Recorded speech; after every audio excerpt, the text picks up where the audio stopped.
All right, Actuality Podcast, take two. Why don't you check your mic again there for me? Yes, sir. Check mic check 1 2. Okay, this is good. All right. Well, welcome to the Actuality Podcast. I'm your host, Nick Haddon. With me today, this evening, is the lovely Bud Horne. This is my camera, right? This is your camera. Sorry to make you do all this all over again. Hello world. Hello America. Hello Texas. Hello everybody. Hello Mudda. Hello Mudda. Yeah. Deja vu. We're just going to do, this is the second time that we were doing all this. That's true. Luckily, we only did it for like 5 minutes before I'm like, oh, I didn't do like 3 things that I should have done. I just got too close to the mic on that one. So it's Actuality Podcast. I pointed out to Al, and he said, I'm sorry. I revealed your true identity. It's not, like Undertaker goes by his real name now anyway, so yeah. Nobody cares about me anyways, it's okay. Well, we will be talking about your names. We will be talking about wrestling, so it's almost you read my mind. Actuality is a Czech word meaning news. And like I said earlier, that didn't get caught by anything.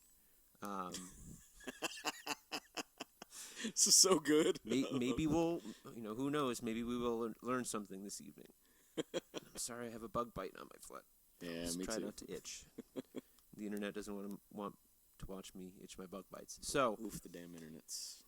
The first thing I want to talk to you about, like I said already. Yes, sir. Of course, it's the first time everybody else is hearing it. Really Red. I'd never heard of them till we, did this project, and why, if you could repeat why you thought they weren't as well known as compared to like East Coast or West Coast bands. Right. And this befell a lot of, punk bands, hardcore bands, if you will, from the early 80s. A lot of infighting, I think, had a lot to do with it. Funds, trying to go on tours and everything like that. Money. Exactly, or the time. These guys were holding down jobs, too. You know what I mean? And, it's not that this has anything to do with it, but I know Really Red being from Houston at that time was a very dangerous time, from what I understand, and I've heard this before, the Houston cops used to make the LA cops look like Disneyland, literally. It was bad times, yeah. So I'm pretty sure maybe that had a lot to do with the fact that they didn't really go out and do their whole, thing like a Dead Kennedys or a Black Flag. But all those bands respected guys like Really Red. Okay. Well, yeah, because Jello Biafra is, involved in this project, and I thought that was really neat. Like, oh wow, that's cool. I mean, they're one of my favorite bands. Yep. You are literally officially on a record with Jello Biafra. You know what I mean? And Mudhoney, who was also influenced by Really Red. It seems like a lot of those like Seattle grunge bands and indie rock bands too, like American bands, were influenced by some of those regional, hardcore bands. Yeah. And I had mentioned earlier a lot of the Seattle sound is derived from Austin. Yeah. I knew who the Butthole Surfers were, but it wasn't until I moved down here that I'm like, oh, those guys are from Austin. Like, yeah. San Antonio originally, but they kind of made their own Austin. I see what you mean. Yeah. And Poison 13, who was an offshoot of the Big Boys and stuff like that. Okay. From what I understand, Soundgarden used to cover some Poison 13 songs as well. Nice. So some of those bands, like I think it was the U-Men. The U-Men came down and played Woodstock in Austin, and they must have. I mean, Austin really left an impression on a lot of those bands because they took that sound back to Seattle, and it turned into this whole just mutation of all these different quote unquote grunge bands. Hence Mudhoney. Okay. And they're paying tribute to Really Red and all same that thing. I'm like, too. Why is Mudhoney on this? Like, again, Yeah. that's cool, Mm-hmm. but I would never think they would be a band. Again, just displaying my ignorance of all this. Right. Which is amazing. Which I love because Mudhoney, I've loved those guys since I was like 10, 11, something like that, since the 90s, like early 90s. And it's an honor to be in that project and have somebody like Jello Biafra be on the record, somebody like Mudhoney be on the record, and and so on and so forth. it's an honor. It's something I never would have thought this shit would happen, and this all started from a drunken Friday night. I'll make a quick story. I was getting drunk on a Friday night, on YouTube. Everybody was asleep upstairs, so I like to get drunk, and I'll kind of like slam dance by myself, which I look like a fucking idiot. But so I was doing that, and I was pogoing and slam dancing all these Texas bands. I got on that Wormhole, and then on the playlist, the Really Red concert, like a whole set, like a 20-minute, 30-minute set came up from the University of Houston, August 8th, 1982. And it was a show that they opened for Dead Kennedys on the U of H campus. And as I'm sitting there drinking, watching the set, I'm like, start thinking about tribute albums. Because I'm also, my other band, Jesus Christ Superfly, is on the Dix tribute album. So that kind of got the wheels rolling. Like, how come there's not a Really Red tribute? Well, I had posted that in the Island. The Island is an old club from Houston from way back when. Saying, how come there's not a Really Red tribute? And if there is, I want to be involved in it somehow. Yeah. And Jim Crane from Culture Side got a hold of me and says, so what do you think? And I'm like, oh, this, number one, you're Jim Crane from Culture Side. Holy shit. I love Culture Side. They're very art assassins, I guess. I don't know. It's like proto-industrial kind of music out of Houston. Nice. And it just snowballs from there. Getting in touch with Bob Weber, the drummer for Really Red, who basically made that happen. And Ed Rudy, who lives in Thailand. He's a Houston guy. He lives in Thailand now. He's in a band called the Coal Black Vines. He helped bring out a lot of these bands, too. So it took a whole, all four of us to kind of get the bands that we could. And some could do it, some couldn't. Yeah. But ultimately, it's pretty much done, almost in the bag. I think we're waiting for artwork now. But that is the tribute to a Really Red from Houston. But that's great that it all came together like that. Yeah, yeah. Well, a drunken Friday night. I mean, punk rock really, I may not be worth the shit, man, but at least I have that under my belt. You know what I mean? So it's true. It was just a good time. Yeah, like that. Yeah. And it was wild meeting Bob because, like, even though I wasn't familiar with his music, like, once you told me a lot of this stuff about their influence, and I learned about it. Like, meeting him was like, oh, this is crazy.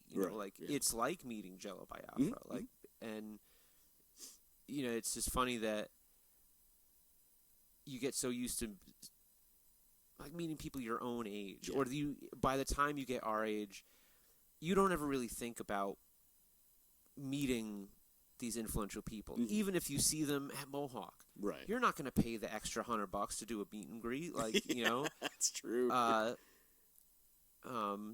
So because you wouldn't just want to shake their hand and move on. Right. You want to talk to them. Sure, you want to be like, and I've seen it some bigger name bands, like they'll be at the merch table, and like Joe Queer did this. Like, I didn't take the opportunity because I like the Queers, but not enough to like want to pick his brain or like I wouldn't want to waste his time, basically, is what I'm saying. There's a certain group of bands that you want to do that to. It's the same thing with me. Yeah. And in fact, with the Queers also, what am I going to really say? That's what I mean. I didn't want to be like, I love your band. Yeah. I do. So what was it like? Yeah, because it's the same shit that you've probably asked people 100 times, shit that he's heard 1,000,000 times, and whatever. You want to be like Nardwaur. You want to go up and ask some obscure question, and then be like, how do you know that? I love when Nardwaur does it because he really puts the fucking research in there.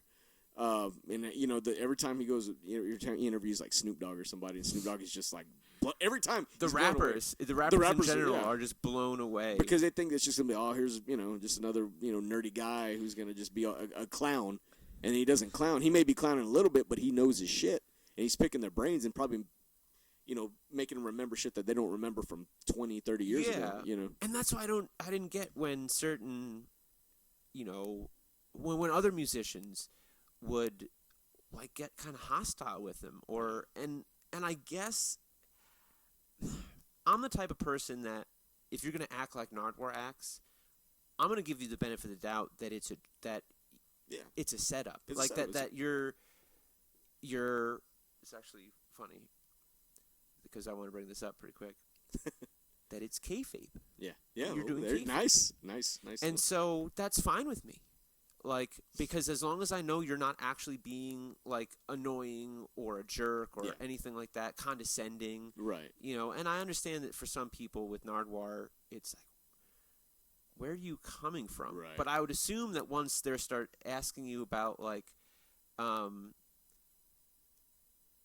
these crazy things you would never think, no interviewer ever does that deep research. Right. And then he brings you presents. Sure. How are you going to be a dick to him Yeah. after he brings you a present? Like, well, that's what's so off-putting. That's what I love about it. He's so off-putting that everybody thinks it's a fucking clown, but it's not. That he's just an eccentric Canadian guy. That's who he is. But that's also very telling of people that he interviews who don't know jack shit about shit. They're stuck in their own little fucking world that they don't realize there's other things like Nardwaur out there. You know, you kind of want to do your research too on who's playing your shit, you know, because you're agreeing to it. It's not like he's walking up nilly-willy saying, hey. No, some of them he does ambush people. Yeah. Like he ambushed Gene Simmons, and so that's deserved though. Let's get real. It's Gene Simmons, man. He can take it. You would think he could. No, he's a baby. I shouldn't say that. I don't know. I can't fuck him, dude. Like he is a baby. Sorry, Gene. You know, I've know the stories. Like he's never gonna see this. Yeah, Gene. But and even if he does, like, what he's gonna do? Talk Peter, crap on Twitter. Ace and Peter think you're a dick. Sorry, man. So does Handsome Dick Manitoba. Sorry, man. I've just seen like other interviews and other stage performances where you go down these YouTube rabbit holes and it's like top 10 musician freak out or meltdown on stage, and it'll be like Ace Frehley getting pissed off because it's like 1993 and some guy has a laser pointer and he says it's Paul Stanley. Paul Stanley. I'm sorry. Thank you. Hey, come over here, motherfucker. But I'm sorry, he's right. Like, he has every right to say that. He does, but Kiss, even in the 90s, were such a caricature of themselves. Yeah. I'm sorry, if you're a Kiss fan, dude, I don't give a shit. Fuck, my dad saw them on the Alive tour in Germany, dude, whatever, Point is, they're such a caricature of themselves that you can't help but clown them. Yeah. Now, it's annoying with the laser pointer, don't get me wrong, but he's already doing all this stage rants as it is, man. It's just sometimes you're primed for that kind of shit, man. And I get it. Like if you're just trying to live your life, mind your own business, and somebody comes up and starts asking you questions, but at the same time, like I would like to believe that if somebody did that to me for any reason, that I'd be like, hey man, I would love to talk to you, but just not right now. Like if you really want to do this, can we reschedule it? But for all you know, maybe Nardwaur tried to do it. He never just got never any answer, not even a sorry, no thank you. Like, just nothing. You're like, all right, fine. Well, I'm going to ambush you outside this hotel. Nardwaur's been doing this since, like, 85. Yeah. In fact, on YouTube, his first interview with Art Bergman, who was in the K-Tales and the Young Canadians, that's on there. And Nardwaur's, like, 17 years old. And he's freaking these fucking dudes out. And they're just, like, smoking cigarettes like, dude, what the hell, But in that very nice Canadian way. And Canadian punk rock also is one of my major things, tying into the Really Red thing with DOA. I'm a big fan of DOA. It's probably my favorite band. I think DOA has overtaken the Misfits as my favorite band, and I was like a worshiper of the Misfits. We tried to get DOA on the Really Red tribute album, and it didn't happen. Schedules just did not plot, which I was kind of irked about. But it is what it is. What can I do? But we ended up getting Jello Biafra on it, so it was tit for tat. It's pretty cool. It was pretty cool. I wanted to ask you because I brought it up when we did the Revive the Scene podcast with Ian J. Which Ian J. Hey man, you want to do my podcast?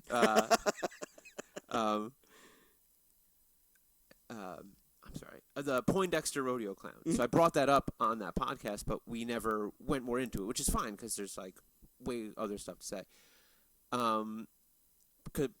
Because like in the Revive the Scene podcast, they're asking you like about your nicknames and stuff, and we're bringing them up. And I said, I always liked Poindexter Rodeo Clown. Yeah. So now All Opposed has a T-shirt that where that name comes from is a Facebook a YouTube comment, right? Yes. A love letter, as it were. But on whose was it a video that Dave Pruitt posted?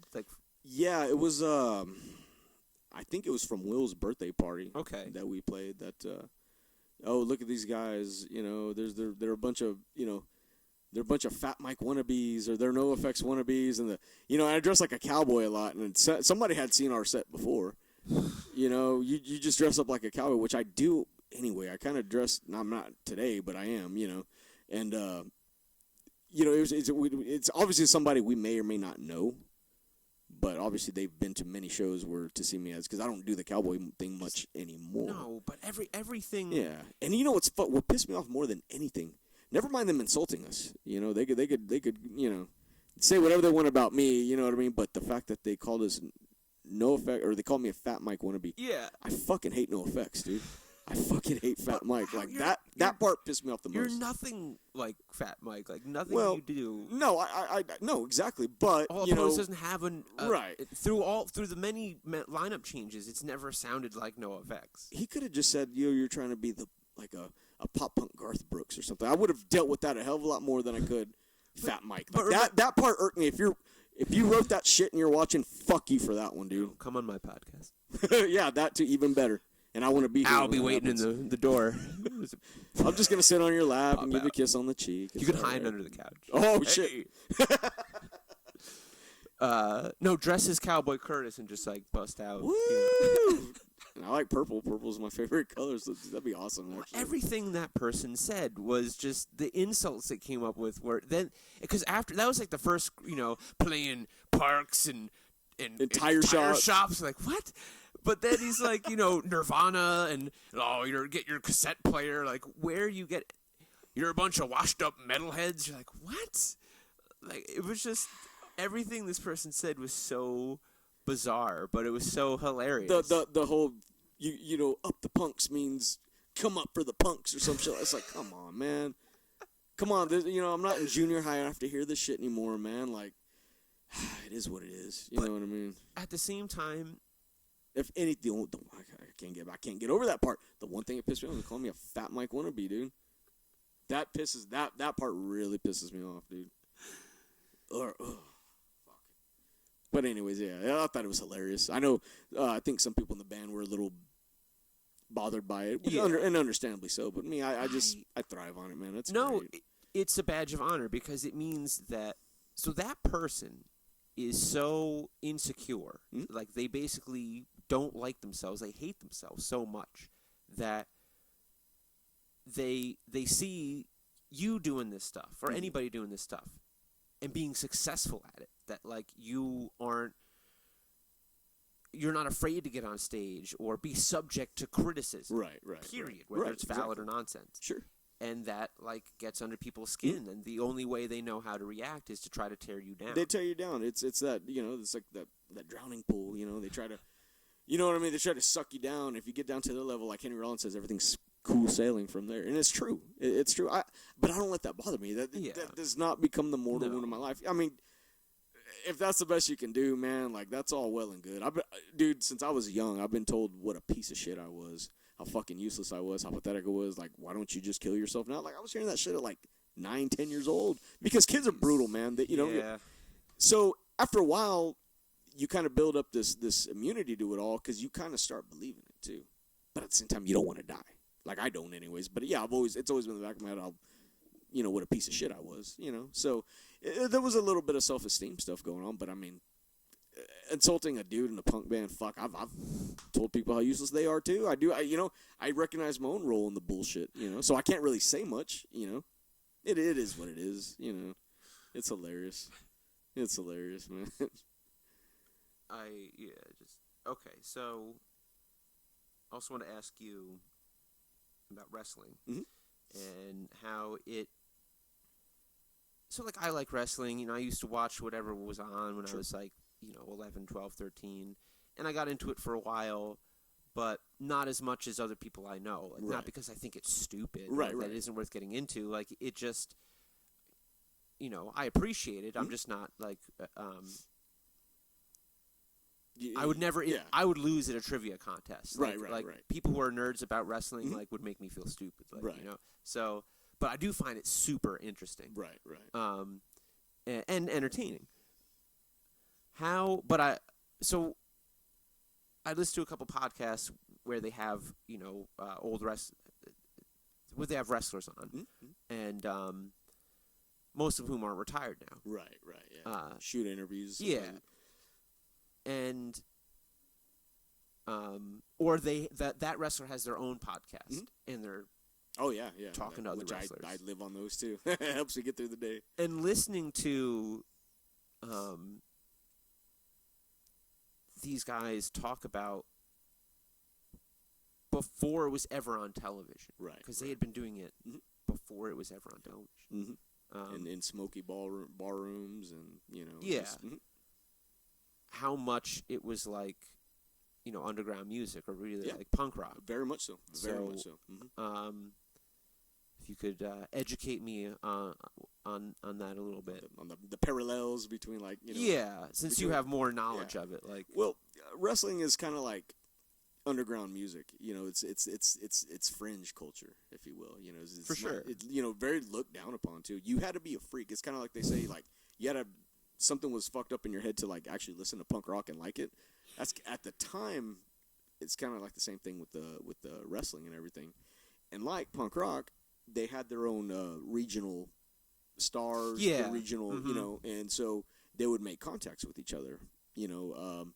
For example, Vince McMahon Sr., not the kid. I knew him as the Kid when I was little.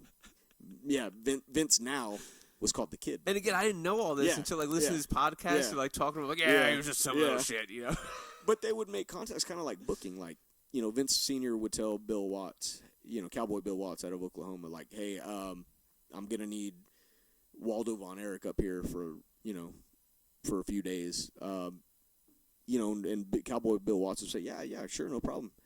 Well, okay, that's cool, man. Since you did that for me, you get to get Andre the Giant for another week, which was money. Andre brought in the money, eighth wonder of the world, you know what I mean? So, but going back to that, it paralleled because they would make contacts with each other. You were getting known. There was no TV at that time, so word of mouth. The magazines also helped out as well, much like the fanzines did in the 80s and stuff too. When it finally hit TV, though, it was still in its infancy, so you could only see, like, if you let's say we lived in Detroit. Yeah. We would we'd be watching big time wrestling out of Detroit, which was run by the Sheik, not the Iron Sheik, but the Sheik. And I've seen a marquee on the Grandie Ballroom, I think it was, in Detroit, where it was like big time wrestling, and underneath was the Temptations Friday night, because it was all there. Yeah, that's awesome. Yeah, or it was a Cobo Hall or something like that, somewhere in Detroit, one of those, like, big places. But that was part of it. And then when it went national in the 80s, everybody was seeing all these people that they only read about and heard, word of mouth. And that's when it became, a big thing. And kind of like with the internet helping music was the same way as well.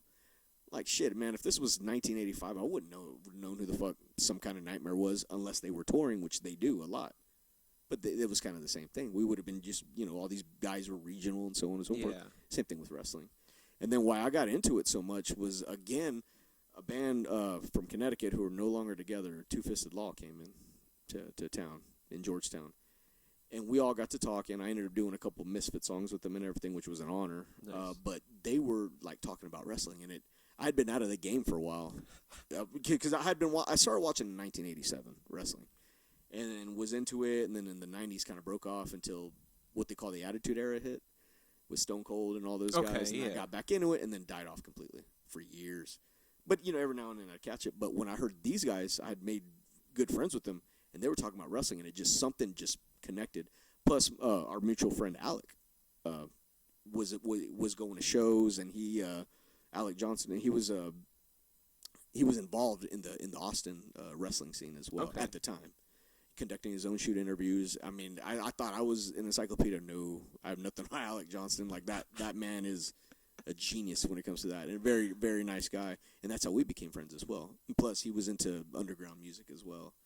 But no, to answer your question, I mean, it kind of coincides, be it punk rock or even metal, on a regional scale. The same thing with wrestling too, and it was part of fringe culture.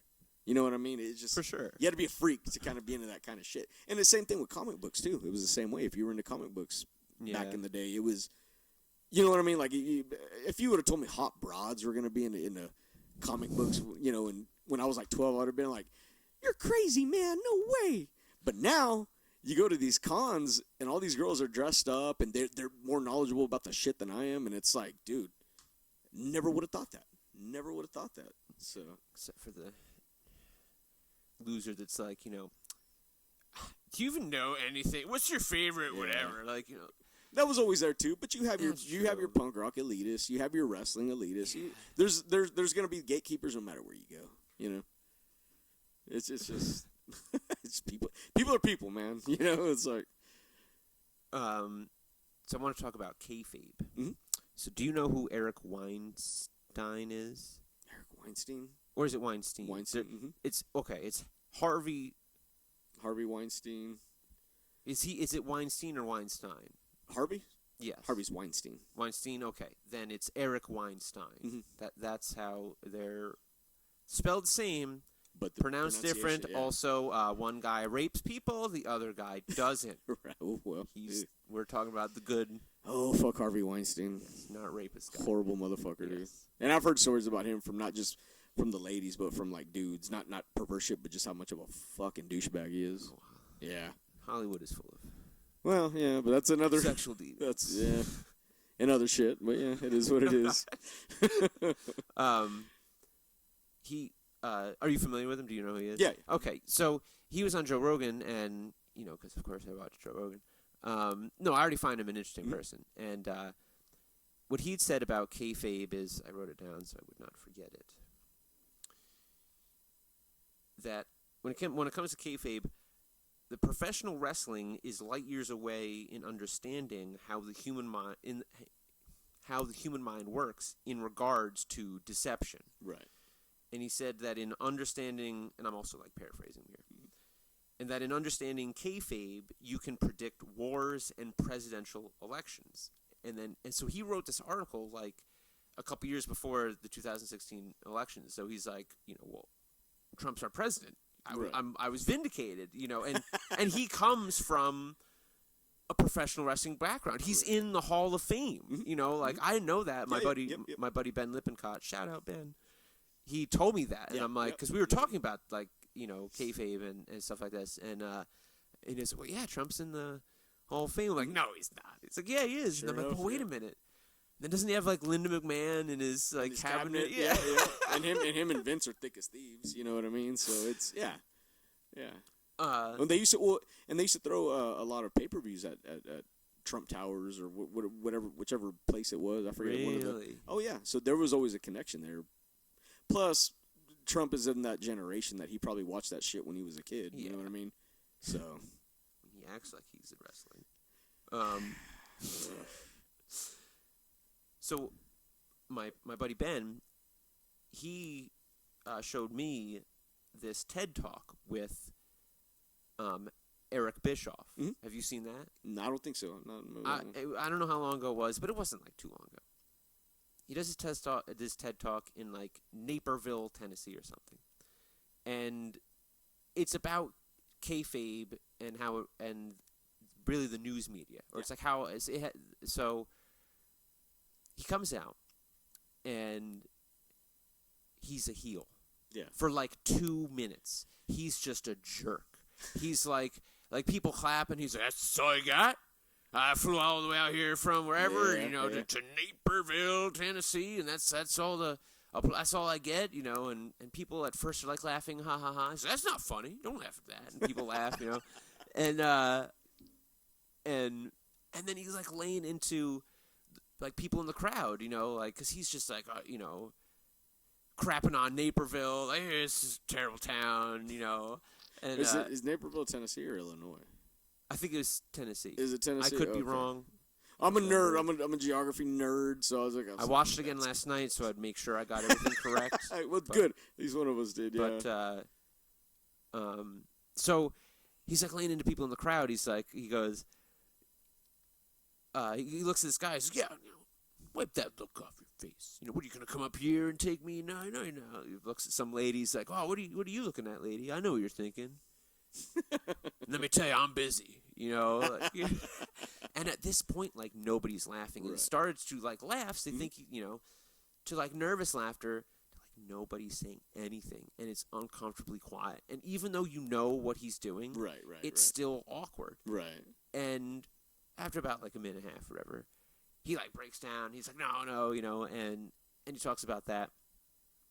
And well, he goes on to say that when it comes to kayfabe, and the news, so he talks about producing shows. That, you know, he starts out wrestling, and then he starts producing shows. And I'm sure you would know the guy who he produced shows under, who got him started. I don't remember the dude's name. Eric Bischoff like had a slides behind him a couple times, and he had a little remote in his phone or in his hand, and you know, he'd press it in the picture of the guy, whoever that used. Was it Vern Gagne? Yes. Yeah. Wow. I'm surprised I even remembered that. Well, he's a Midwest guy. I think he's from Detroit originally, but he was working in Minneapolis. So Vern Gagne, when I was going back to the regional thing, and some old wrestlers or even current wrestlers at the time ran their companies. And Vern Gagne ran Minneapolis, the Sheik ran Detroit, and so on and so forth. Okay. Fritz Von Erich here in Texas. But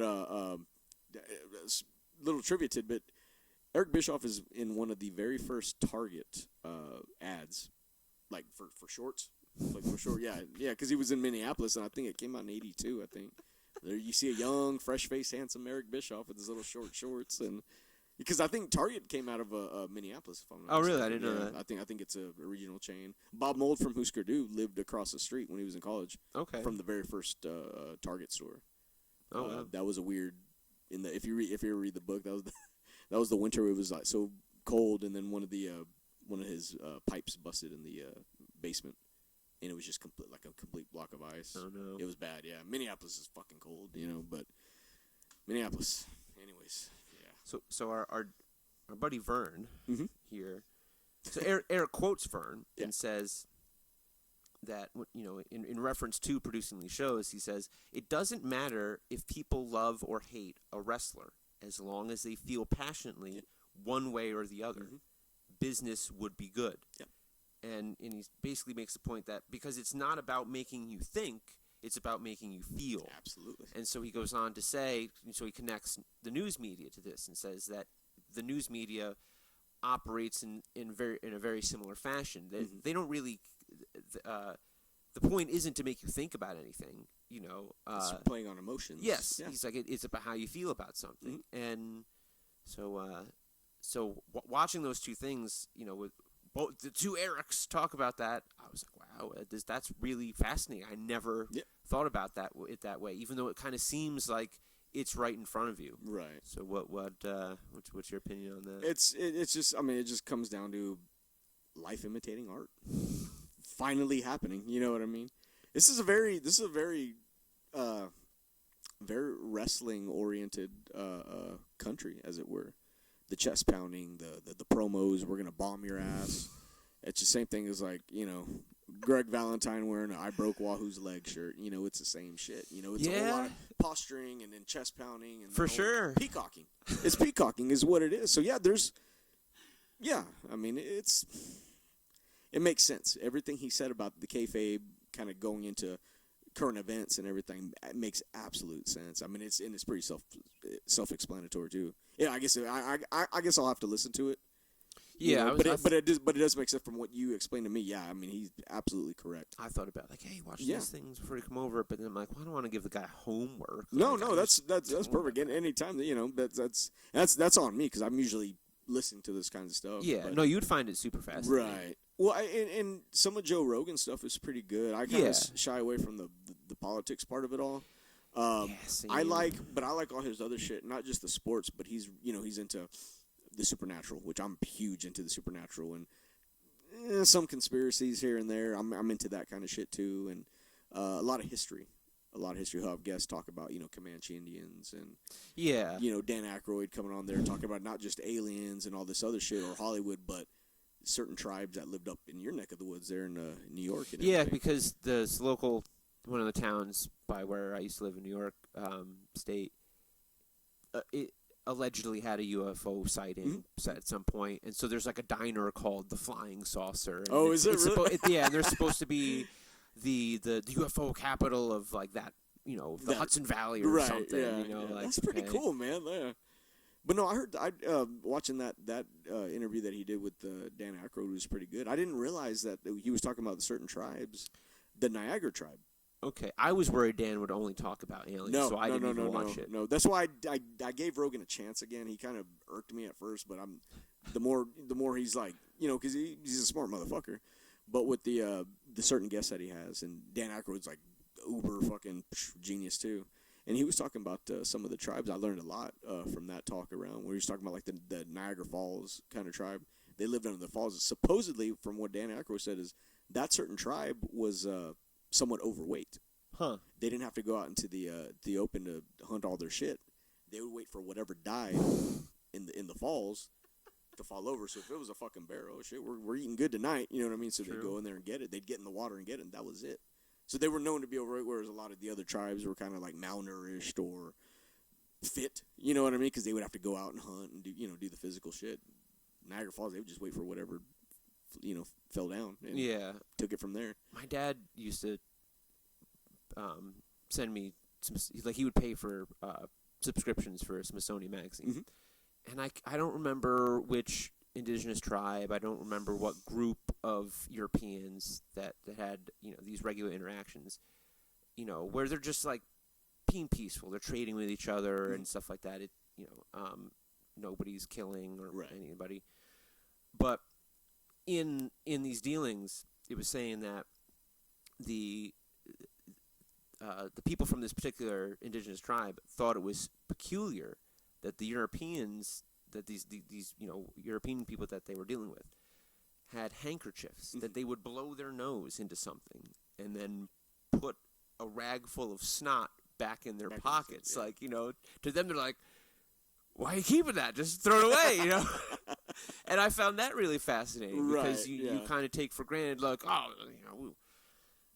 that people built ships and traversed, the ocean to get to a continent that they, kind of by accident. They knew they'd hit land, but they had no idea what was over here, So, I also don't think they were surprised that they found, civilization. It may not have gotten to the Enlightenment. They thought they were going to run into, Asian people, not American people.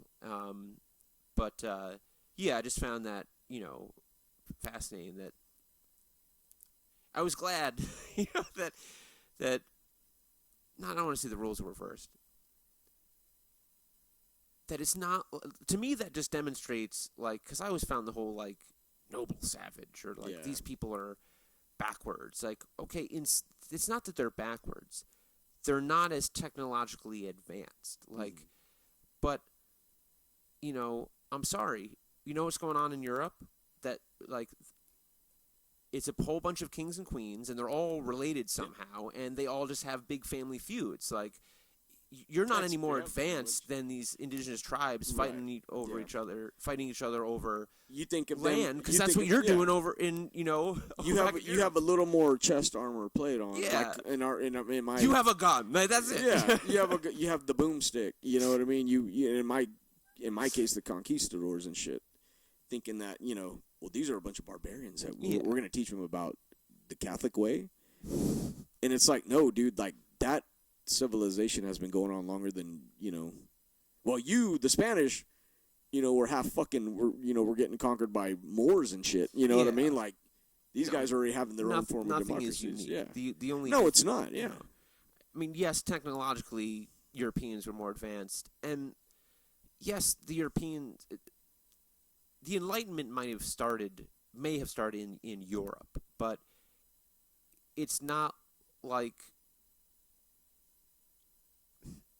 in Asia they were, and in the Asian countries and in India too, dynasties. They're halfway there. They just didn't, when it comes to what we would call Western Enlightenment. Yeah, they were on their way. They just didn't get there yet, and why that is, who knows? And same thing with any indigenous tribe, with several indigenous cultures in North and South America. They're not there yet, but I'm sure they had their different technological advances. That was very different. Like, you know, the concept of math, the concept of zero. Yes. Is but I mean, socially, like, it's not that they didn't understand how human beings operated. They just had a different way of doing it. They, you know, chances are, if left alone for a longer amount of time, I don't see why they, maybe they would have figured it out, maybe they wouldn't have. And there's nothing wrong. You had mentioned India. Did you hear, who the fuck was it? It was one of the main politicians, one of the conservative politicians there, talking about how it's like a fucking millennia ago, thousands of years ago, that India had actually developed some form of computers and a form of like an internet type of thing. I'm not making this shit up. Like it's out there. I forget who it was, and I didn't realize we were gonna get on that subject. I wish I would have memorized his name, but if you look that up, there was somebody saying that India actually had all these like hyper fucking technological advances before the entire planet did, and so on. I don't know though. But then again, that's what I love about discovery. Yeah. You never know what the fuck was out there, man. I'm not saying that's the particular case, but who knows? Who knows what they had? You know, Roman calculators and all that shit. You know, certain finds like that. I mean, it was. You never know what's out there. You know, and this is a big world, man, that we have not quite discovered all of it. No matter how much we want to say we have, you know. I hope they didn't discover the internet, because then, you know, edgelord comedians are just going to make, like, freaking stupid, like, insensitive jokes about it. I'm over that shit, too, man. Edgelords no, I'm just saying edgelords in general. Yeah, that's what I mean. It was cute for a while. I don't know. I just... So... What if we do... All right, what band do you think is overrated? Like big bands? Any band. Ooh, overrated. I have such a big list. Such a big overrated. Honestly, I'd have to say Rancid. Okay. I'd have to say Rancid. I think you know, they're like the Dallas Cowboys. I tried to like them. I really tried. Around that same time, too, like 95, I really tried to like that band and that team. You know, my fellow Eagles fans probably don't want to hear this, but I tried. I just couldn't do it. Same thing with Rancid. I cringe every time I hear that band. I feel that way about, and I say this all the time, too, Social Distortion. You know, I worshipped those guys all through high school because I was doing, like, the rockabilly thing, you know. And then I just couldn't listen to them anymore.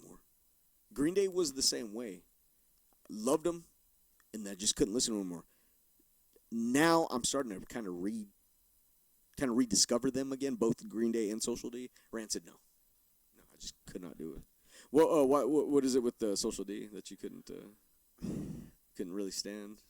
I feel it just sounds very cheesy to me. Like they sound like what I think Nickelback sounds like to a lot of people. And I'm not trying to be that insulting. Right. And so I just feel like it's kind of forced and not genuine. And I could be wrong. That just could be like this weird like preference bias. Like there's really nothing to it. But you know, anytime I hear like, you know, take away, I'm like, oh my God, no. And it sucks because then I listen to, like, I'm, like, focusing on the song and focusing on the lyrics. Right. And I'm like, this is so stupid. But then I think, wait a minute. I like the Misfits. I have a Misfits tattoo. You ever read Glenn Danzig's lyrics? You think he knows what the hell he's talking about? Like, it doesn't ripped up like shredded wheat. Well, like, wait a minute, though. Zombies and cereal have to do with it? Hold on a sec. They got Total Cheese Dick around the time the Walk Among Us. But if you actually read the lyrics to the Static Age stuff, those lyrics are very I mean, it's like you went from this to like Bonehead. No, because even 138, like I've read an interview where they asked Glenn Danzig, so what does 138 mean? It's not just I don't know. Well, not 138. Whatever you want it to mean. Well, not just 138 or even Last Caress, but like In the Doorway. Okay, yes. Theme for a Jackal was pretty fucking. But that's a very well written song. No, I mean, I think that album was too. Oh, for sure. You know, there was, and it wasn't all horror punk. There was like like hints. Yes. Hints of it, but it wasn't like it was a very romantic. That was actually a very romantic band. No, that's my favorite album by them. Which one, Static Age? Yeah, and one of my favorite albums in general. But they didn't release that. That didn't get released till like 95 or something. 97, thank you. Yeah. And so, which I found interesting is that, like, because to me, but that's their first album. Mm-hmm. Like, now, of course, you hear some of the songs on other, releases, but yeah, like you said, In the Doorway. That's I think that's really enchanting lyrics for sure. You know what I mean? Another band who I don't think is at all overrated. I love them to death. Agnostic Front, though. Agnostic Front. The lyrics when every song is about New York hardcore. We're taking it back all the way back to '84. You know, like after a while, dude, you're like, Roger, dude, enough, man. Let's hear something fresh. I still love that band. Okay, I still fucks with Agnostic Front, man. But everything's about New York hardcore. Like, okay, dude, like you've said that for the past 5 fucking albums. Dude? What's great? And I'll make it local here.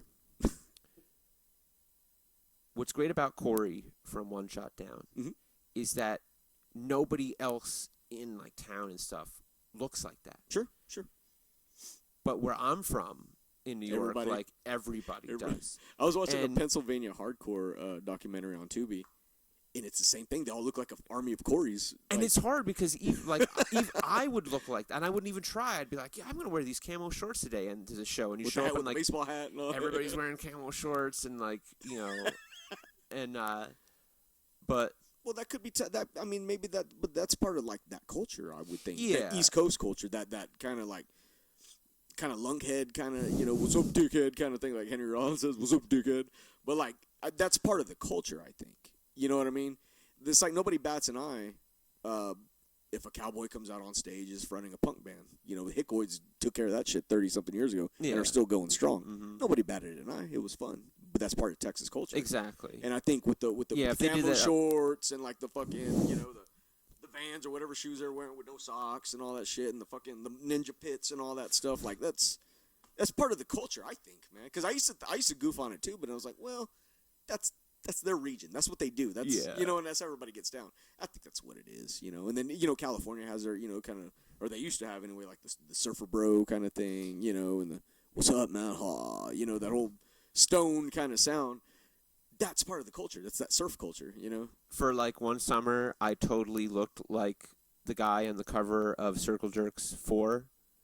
Oh yeah. Like I had like a bleach blonde charge. I would wear like a flannel like around my waist, and like I had boots, and I would put like the stuff on the boots, and totally.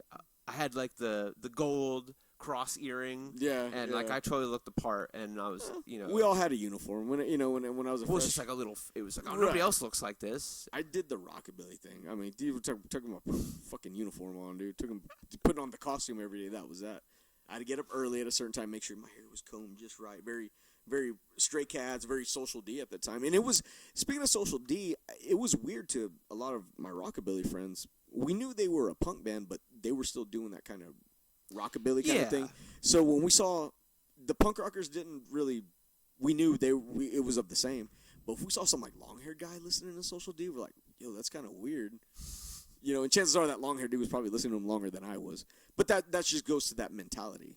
When you're young and you're still trying to find your balls in the world and you're putting on the uniform thinking that's what it's going to be about, it's part of the thing. It's part of growing up. Yeah. Part of growing up is fucking up, What about underrated band? Underrated band.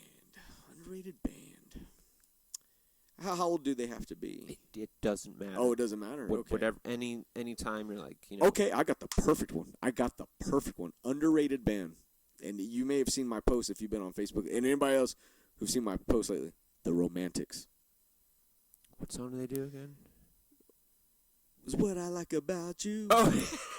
And I hear the secrets that you keep. I didn't know that was them. When you're talking in your sleep. Dude, when I was like, you hear that at CVS, at Walgreens, at HEB. Well, that's what I love about those kind of bands. A lot of those power pop bands, I think, are all underrated. The Quick, who are very influential to LA punk. The Cars, definitely the Romantics. When you delve into the Knack, My Sharona. Yeah. When you delve into their like deep cuts, like very deep cuts, in the different albums that they have. You figure out what fucking geniuses they were, man. That album that I've been posting, National Breakout, there's a ska song on there from the Romantics. It's kind of like new wave ska. Okay. But the bass line is very Matt Freeman style, speaking of Rancid. And, but, you know, he's a damn good bassist. Yeah.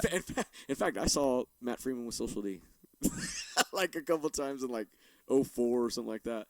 But anyways, but that's what I love about those kind of bands. You hear the one song and you think that's all they have.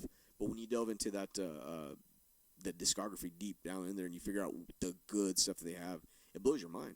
I always figure bands like that have other good stuff. It's just, you know, record companies, record producers, whatever. The industry is like, yeah, this hit song, and then, but then nothing else they do is like the record company, the industry wants anything to do with it. Right. Or whatever. Right. You know, we made our money off you, and who cares? They're done with it, yeah.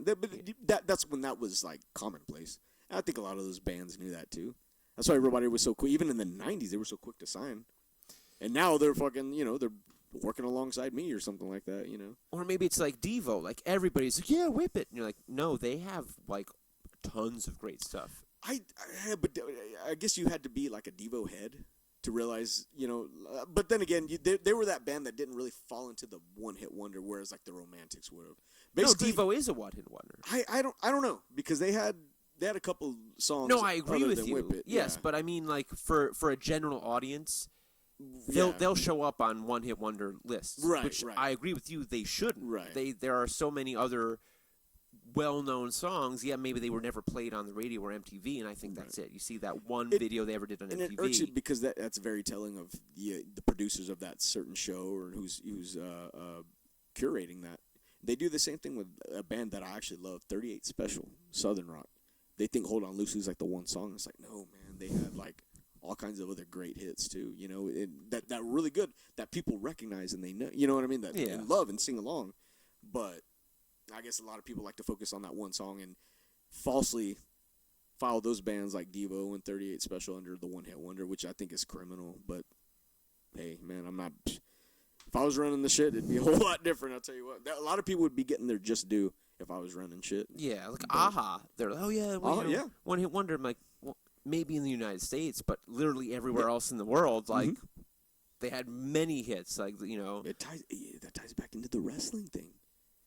WWF.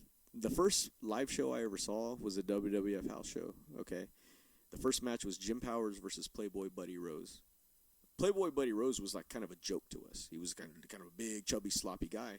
I didn't realize 10 years prior in Portland, when the territories, as they call it, was still happening, he was like a god. Huh. There was a punk band called the Cleavers out of Portland, and they wrote a song about Playboy Buddy Rose.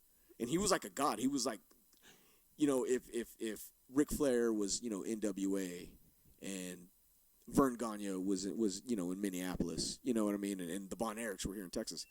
Playboy Buddy Rose. We out. I think that camera is. That's cool. Maybe it's out of battery or. Oof. Do we need to change it out? We can see it real quick because there's a couple of. Okay. There's only a couple more things I wanted to talk about. Let's find out. Here, I'll do the same thing. I don't mean to be all long-winded. I just get real passionate about these things, man. So.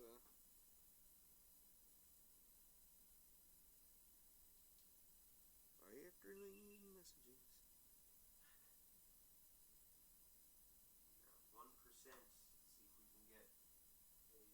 1%. See if we can get a 1%.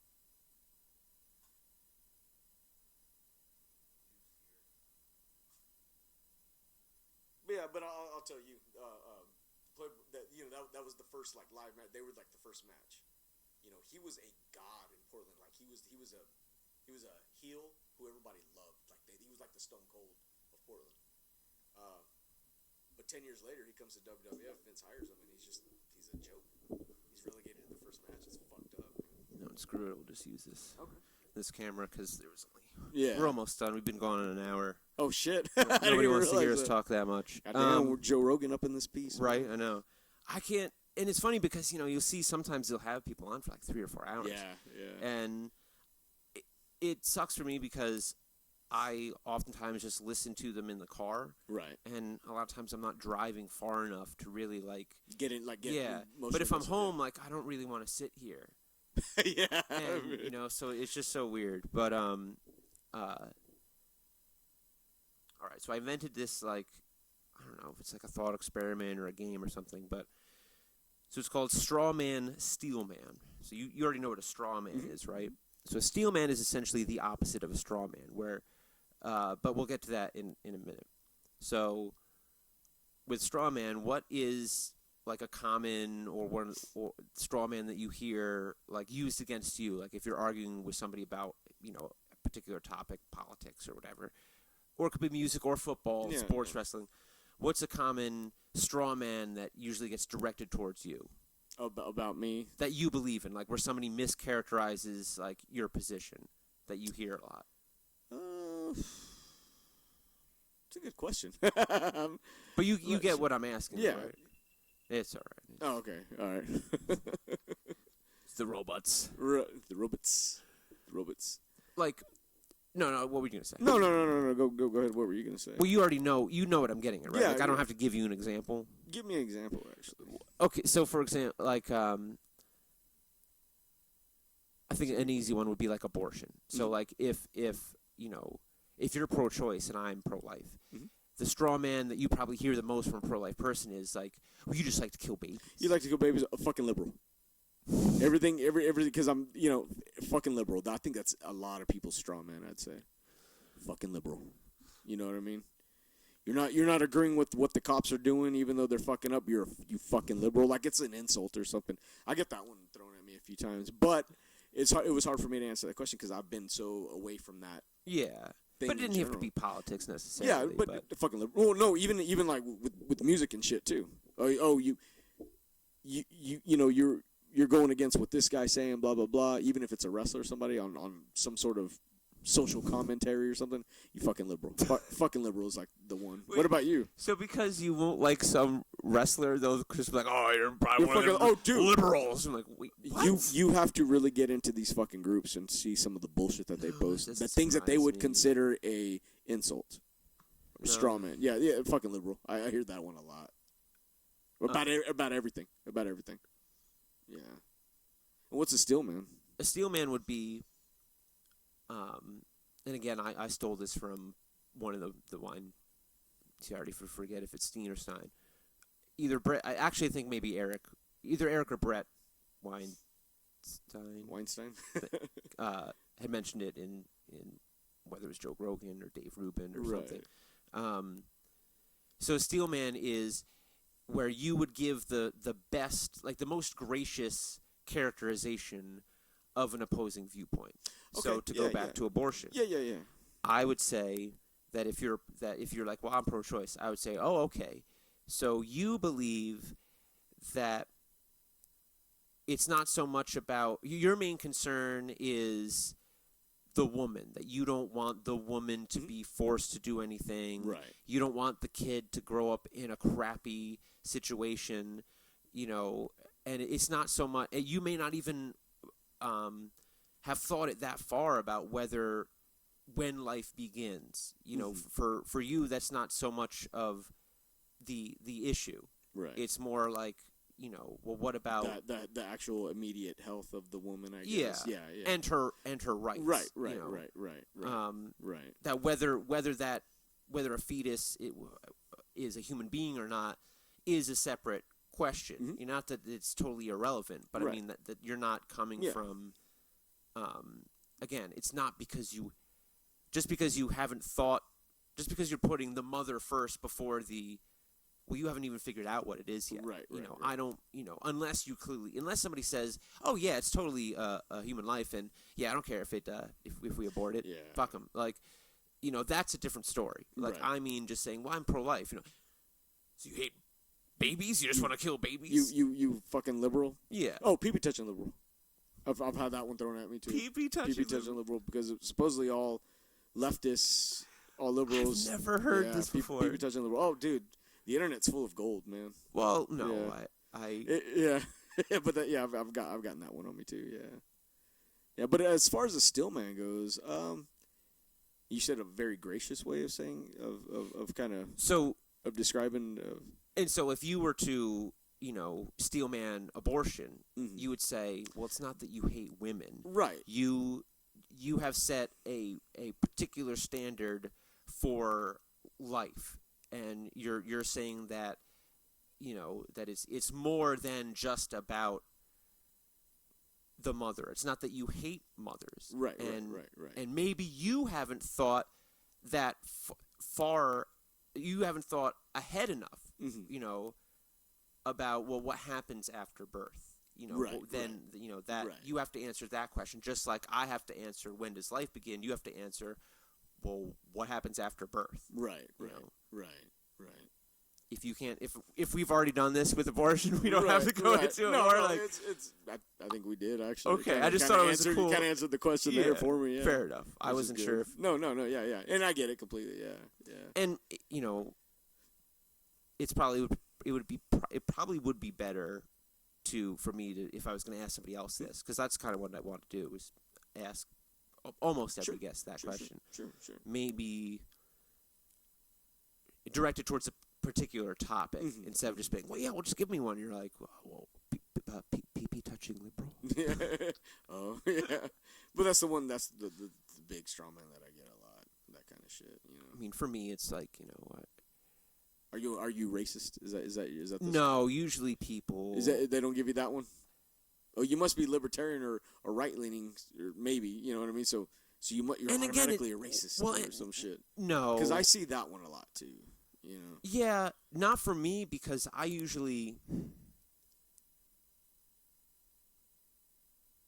think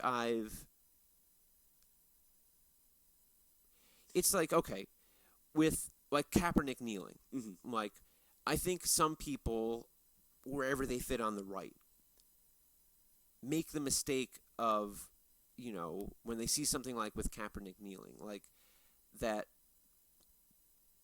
they view it a little too myopically, even if one could argue that Kaepernick is looking at it too myopically. Right. That doesn't mean that you just do the same thing. Like, when stuff like that happens, I'm just like, the guy's just expressing himself like at his job. Right. Why does that matter? Even if I were to believe that he was misguided or wrong, like me opining on that is dumb. Like it's pointless. And that's why that's what makes you racist. That's certain things too that I kind of. That's why I don't comment on a lot of bullshit either, because it's the same way. Because maybe I'm coming from a leftist way, where it would come on a little too strong, as you know what I mean. Where I'm not seeing the other side, because I like to get both sides of the story, But for me, it's more like if I were to say, "Well, I'm against the minimum wage," you'd be like, "So you hate poor people, you hate low-wage workers?" Yeah. You're like, no, But it's you got to explain yourself, Which I guess you should do to an extent, but it gets tiring after a while, It sometimes is tough to navigate. Like, you want to be concise, right, and have as much brevity. But sometimes things you can't make them brief. You have to expand upon them. Sure. And again, to bring up frickin' Eric Weinstein, Weinstein, I should know by now. He had talked about diversity, and he said, like, if by diversity you mean, people from these different, and again, I'm just paraphrasing. Yeah. I'm paraphrasing this part. Right. Anyway, he basically says, if you mean, a diverse people from different backgrounds and experiences, and they all, you kind of just bounce these ideas and experiences and cultural stuff off of one another, right. And then. Or just, oh, that's your thing, I'm going to do my thing. Like, that's one thing. But you obviously don't mean diversity as like, oh, you come from a country where you drive on the other side of the road. Well, yeah, just drive on whatever side of the road that you want to. Like, so, and that's what I mean. Like, it's very easy to distill diversity into something that can be easily strawmanned, and people misunderstand. And that people react, oh, so you just want all the insert whatever culture, whatever ethnicity to take over? Like, no, nothing at all like that. Like, And it's what essentially they're saying is, so you want these people to drive on the wrong side of the road? Like, well, people, because everybody's so quick to shoot at the fucking hip, man. Yeah, and that's what kind of kills things. But it's hard. But you sometimes you can't help but do that on the fucking internet because you can't meet people face to face. You're trying to get your nut out while you can. So when you shoot from the hip like that, it comes out really fucking horrible. My dad doesn't put it exactly like that, but like with the whole getting your nut out. But that's my dad says the exact same thing. But you just got to be in there. You just got to be in there, And I'm guilty of it too. If I have that's why I just stopped. Yeah. But I've also noticed that a lot of people just want to. People post things that I'm just like, I don't agree with at all. Right. Same here. But then after that brief moment where I maybe roll my eyes or something, I'm like, wait a minute. This person just wants to they just want to get it off their chest. That's really all they want to do. They just want to put it out there. They don't want to have an argument. They don't want to debate you, which is why anytime I do anything like that, I try to be like, either I'll say, what do you guys think of this? I'm not going to respond. I just want to hear you. You want to hear everybody else. Because I actually don't want to argue. Yeah. I have no idea. Please tell me, other side of the spectrum, what you think about this. Right. Because I haven't figured it out yet. And, You get the woke motherfuckers on there too, though. That are just it turns. Maybe they'll start having like a good point at first, and then like clockwork, man. It fucking. Well, it's tribalism. Yeah, it fucking you know what I mean? It turns into de-evolution down to fucking insults all of a sudden. When all you simply said was, "Hey, man, I like a cheese sandwich." Well, let me tell you why cheese is bad, you fucking liberal, and blah, blah, blah, and so on and so forth. This is why you're a dumbass. Go kill yourself. It fucking goes down to that. That's horrible. This is why I don't do shit. Okay, my favorite, one of my other favorite straw mans is, like, with the police, like, oh, well, why don't you call a crackhead? Well, I bet you a crackhead will show up a lot quicker than a police person will, and it's like, what does that even mean? Right, like, so... What'd you call a crack? Yeah, like, so, what? Because it's the same thing, like, and I just never, but I get it, because unfortunately there's a loud enough minority who really do hate the cops, or black people, or gay people, or whatever, all of that stuff. They're genuinely jerks, and it's real easy to do it on the internet. Right. But for me, like, and this is kind of why I want to do this podcast, is it's a lot of what I do at, like, shows and stuff. But hopefully, like, tone down and, like, me more listening than just talking, Right. Because it's... Well, I've never had that problem with you, because we do disagree on a lot of things, too. We're not completely on this side or completely on this side, but we're kind of, like, right there. And that's what I was going to say, is a lot of people that, I disagree with on a variety of topics, and sometimes more things I disagree with them I agree with. Like, well,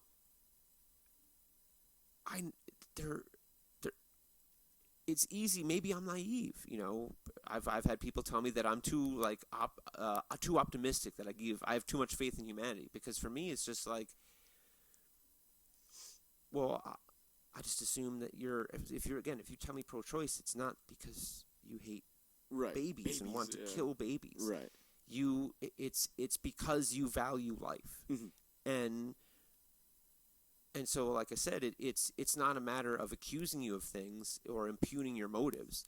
It's thinking, well, I'm sure Bud has a very good reason, even if I think it's wrong, of why he's at that position. And I think with a lot of stuff, it's like very specific. So with abortion, you and I are never going to get pregnant. Right. So no matter where we stand, like, we're never going to be the one to have to go through that. Absolutely, yeah. But also because, we're not putting ourselves at risk by engaging in behaviors that increase the risk of us getting somebody pregnant. Right, exactly. So, what's the point of being like, listen, it's a baby. You have to believe me. Yeah. Science says it. I can say it. But at the same time, it's like, do you even want to have that conversation? Like, I don't. Unless you want to. Unless you're like, Nick, so explain to me about. See, but you said it best just now. We're not in any position where we're going to get pregnant, so we don't know. Or get somebody pregnant. We don't have, shit, we did our part, you know what I mean? That's what I mean. Yeah, like, we did our part, so. Or you're in a committed relationship, so it doesn't matter if you get them pregnant. Right, exactly. So it's hard, that's why I don't get in on that part, what I mean, with abortion, because it's like, honestly, I have my own views on it. Everyone has their different views on it, but I'm not a woman. I'll never know. Well, so but even two women who hold opposing views, there's only so far that they can get, and it's just like, Exactly, and I have a certain family member, I won't say who is very on the far right side, I guess, and to me, I'm sure maybe she has her reasons. To me, they're very twisted, and I don't mean to speak for you, but if you saw some of the shit that she posted, you'd probably think the same thing too. I'm sure I would. There's plenty of times, like you were saying. I might send you some via message, just because I genuinely want to say what your take is on all this, and feel free to like let loose, you know what I mean? Yeah, no, show you these things, I'd rather get that out here or go back to stuff at Kick Butt, and because I just feel like when you're one-on-one, and I've also tried to be better about, like, my rule used to be I wait till somebody else says something, because then it's like, okay, well you were the one that brought it up. Yeah, you engaged it. Yeah. And so, but there's a difference between, and part of the reason why I called it Actuality is I wanted to originally call it like, well, actually, or actually, but of course there's already like 3 podcasts called that, actually. So I'm like, because that's sometimes how it feels for anybody, Sure. And talking to my brother Taylor, when we talk to each other, and discuss things, that we disagree on. Or just in general, it's not about disagreeing or disagreeing. Like we were talking when COVID first came out, or when things really got bad. Right. And we were talking about that. It was like I was listening to myself, because the way he would like talk, it's like he's explaining it to you, like he's informing you about it, like teaching, like he's your instructor. And I was like, wait a minute. This is what I do to people. And then I'm like, wait a minute, this is what our dad does to us. This is probably why we do it. And if I do it to other people, there's no way he doesn't do it to other people too. Yeah. And, and of course for me, like being, like if you take that political compass test, I would be a right libertarian. And, I've said before, geez, man, I'm just batting 1,000 here. I think Eric or Brett had said at one point, it's not about left or right. It's about authoritarian versus libertarian. So as far as I'm concerned, like whether you're a progressive or whatever, a democratic socialist, if you take that test and you end up in the libertarian left, I have more in common with you, even though you're on the left, than somebody. And I've had friends who've posted their results and they're like authoritarian right, and well, just because we're both on the right, I don't have anything. I have very little in common with them. Like, I took a test like that before, ended up and I'm not. I ended up on a very far left Democrat. And I'm a registered green.